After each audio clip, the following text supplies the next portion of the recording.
They don't care anymore. The phones have won. I close my eyes and lean my head back as the plane takes off, exhaling a stream of pent-up breath.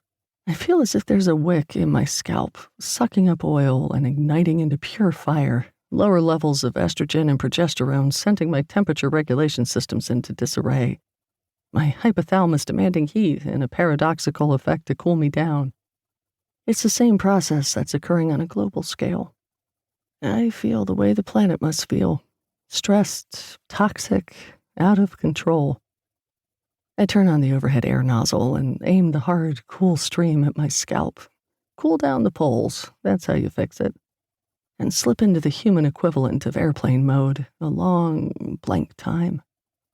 The white roar of the engines mutes the shit show I left behind me, as well as the shit show I'm flying toward.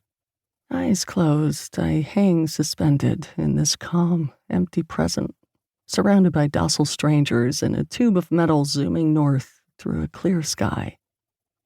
When I open my eyes again, we're descending over thick pine forests rolling to meet the hard metallic skin of the Atlantic Ocean, glinting in the sunlight.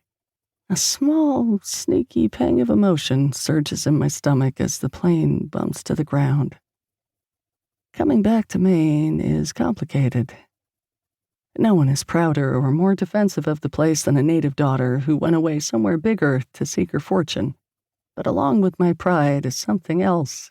A small, quailing dread, the knowledge that I'm an outsider here. The people I left behind, the ones who've white-knuckled it through all the winters I've missed, hacking at icy driveways and shelling out most of their income for heating oil, might think I feel superior to my own people now. And they'd be mostly right, but the rest of me feels an irrational yearning to belong here again. In the orderly, logical sequence everyone in the world still seems to cling to, even as we tumble further into chaos everywhere else, we file, seat by seat, row by row, off the plane and down the ramp with the welcome home sign flanked by a lobster and a moose. I pull my roller bag through the glass revolving door, and there's Celeste in her black Mercedes SUV, parked at the curb right in front. I see her tense expression through the windshield. Eyes beady, neck craning in that way I know so well, preparing herself to greet me.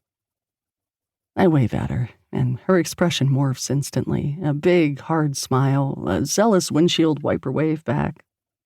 She leaps from the car and pulls me over with the force of her hug. "You're here," she says on a funny, breathy hiccup that catches and bursts. I can feel her skull pressed against mine. In spite of everything, I love this person with every cell in my body. We lean into each other, and I can feel her shaking with sobs as strong as hard laughter. After a moment, we pull apart. She wipes her eyes. "Is this all?" she asks, helping me stow my bag in the way back, tossing it as if it weighs nothing.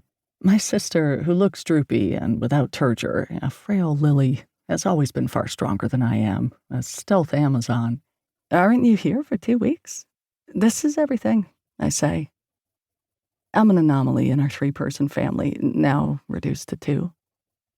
Our mother, Lucy Gautreau Calloway Johnson Michaud, came at life with a cosmopolitan, woman-of-the-world confidence, jaunty and high-handed. Whether she was trying on a gauzy, tacky Renee's scarf or professing undying admiration for a famous but mediocre artist or proudly bringing to the dinner table a deeply terrible dish, her own devil-may-care naivete was nothing she ever seemed to be remotely aware of. Lucy was a kook, and Celeste has always been one too, just with more self-awareness. Last time my sister came to visit me in D.C., over a year ago, she brought with her, for a short weekend, an enormous, squishy green behemoth of a suitcase with no wheels and a clamshell top that snapped shut with clamps. She looked it around as if it weighed nothing, as if it were a perfectly normal thing to own. Now, Lucy dead, Celeste and I, over a half-century old, I feel queasily implicated thinking about that green suitcase. What makes me think I'm not exactly as much of a gawky provincial kook as my mother and sister? Of course I am. The difference is that I spent my life aware of and trying to hide my own propensity for flamboyant weirdness, while Lucy and Celeste happily swanned about, not caring, protected by arrogant bliss. To keep listening to this audiobook, I've left you a link in the description so you can do it at no cost thanks to Audible's 30-day free trial.